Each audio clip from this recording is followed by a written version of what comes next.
xeeldheerayaasha sharafta leh taliyaasha ciidamada difaaca wadamada bariga Afrika iyo wakiiladooda wasiirada difaaca iyo wakiiladooda xubnaha sharafta leh ee xooghaynta ciidanka heeganka bariga Afrika marti sharafta kale ee halka nala joogta mudanayaal iyo marwooyin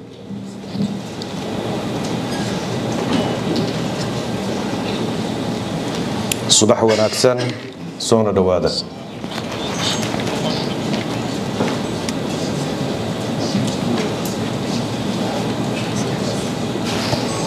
anigoo ku hadlaya magaca dawladda federaalka Soomaaliya iyo kan wasaaradda gaashaandhigga waxa farxad iyo sharaf weyn inoo ah inaan idinku soo dhaweyno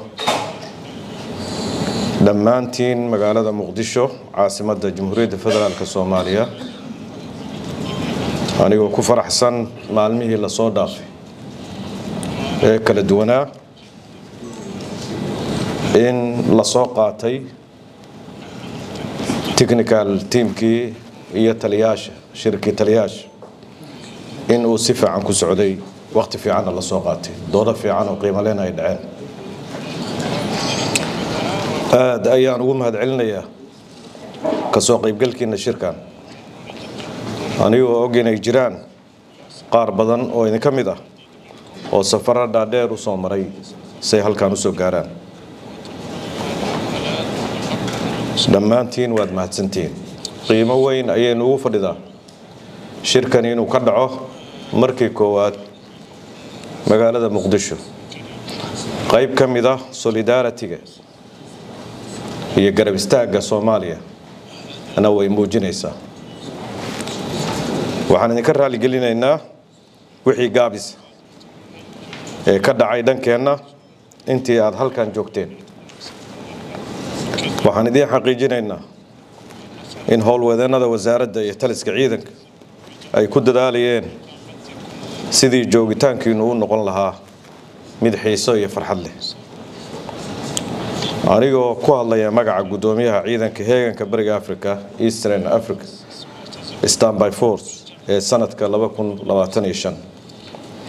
waxaan si weyn ugu faraxsanahay ka dawlad ahaan dawladda federaalka Soomaaliya in caasimadda Soomaaliya ay martigeliso shirka 34 ee xubnaha siyaasadda ee ciidanka heeganka bariga Afrika shirkani wuxuu ku soo aaday waqti xasaasi ah oo gobolku wajahayo caqabado badan iyo khatar amni oo halis ku ah nabadda xasiloonida iyo horumarka bariga Afrika iyadoo laga ambaqaadayo khatarahaas amni waana mid ka mid ah ujeedooyinkii loo sameeyay organkan waxaa lama huraan ah inaan dib u xaqiijino go'aanadeennii wadajirka ahaa ee ku aadanaa ka hortagga colaadaha xallinta khilaafaadka iyo adkeynta nabadgelyada ciidanka heeganka bariga Afrika waxa uu hogaaminayaa dadaalada isagoo ku shaqeynaya waajibaadkii loo igmaday iyo heshiiska dawladaha xubnaha ka waxaan ku kalsoonahay in xeeldheerayaasha sharafta leh ee halkan isugu yimid ay diyaariyeen qorshayaal istiraatiijiyadeed oo saldhig looga dhigayo xog ogaalnimo falanqayn qoto dheer iyo xaqiiqda gobolka ka jirta waxay ahayd maalmihii la soo dhaafay iyo shirarkii ka horeeyay ee East African Standby Force ay galayeen waxay gobolka ugu fadhiyeen qiimo badan waxaad moodaa gobolkan aan matalayno ka dawlad ahaan oo shirkiisa halkaan aan u fadhino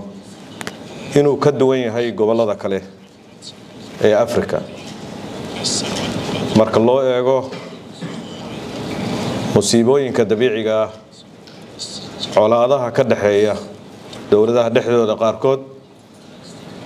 iyo dawladaha dariska khilaafaadka ka dhex jira laftooda gobolkan inuu si gaar ah uga duwan yahay gobollada kale ee Afrika taasi waxay nasaaraysaa waajib gaar ah oo ah inaan u duubanno in dalalka gudahooda khataraha amniga ka jirana si collective ah iyo sidii loo xallin karo loo xalliyo annagoo ka mahad celinayna ciidamada Afrikaanka ee ATMIS ama AMISOM ama AUSOM hadda loo bixiyay oo dawladaha halkaan fadhiya qaarkood ay ka mid yihiin in ay Soomaaliya u soo gurmadeen xilli hore 2007 xilli ay ku signayd dalkani inay argagixisadu si toos u wareegto waxaan mahad celinaynaa Uganda ayaa ugu soo horeysay oo gurmadka u horeysay ciidamadeeda halkaan ku soo aamintay mid ka mid ah generaaladii ugu horeeyeen oo hogaaminayeen ugu fadhiya General Mugisha maanta isaga matalay waxa ku xigay Burundi oo runtii iyaguna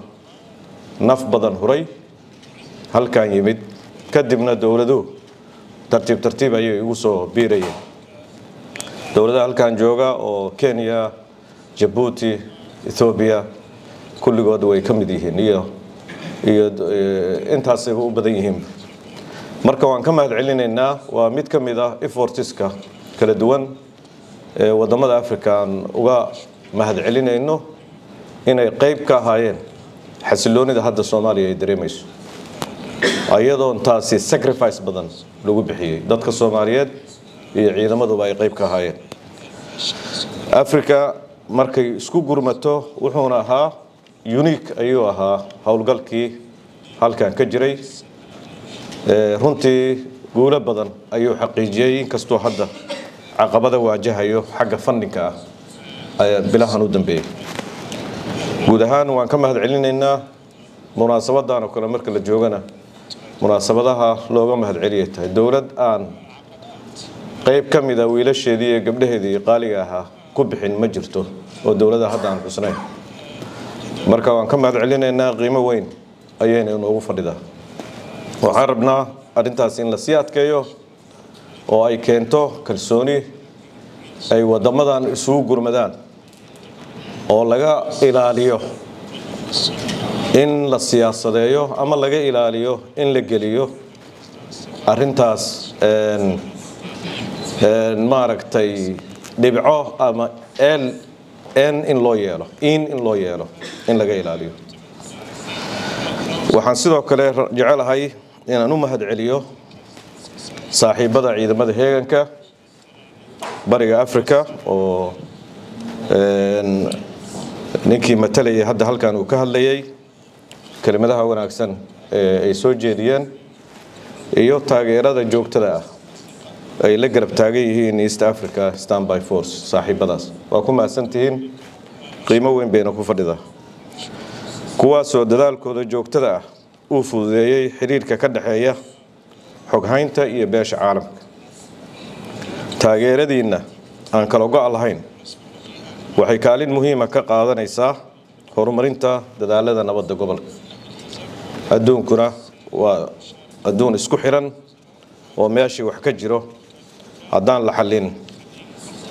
adduunka nabadda oo kale ayay ku faafaysaa marka waa ku mahadsantihiin sidoo kale waxaan u mahad celinayaa xoghaynta ciidanka heeganka bariga Afrika oo runtii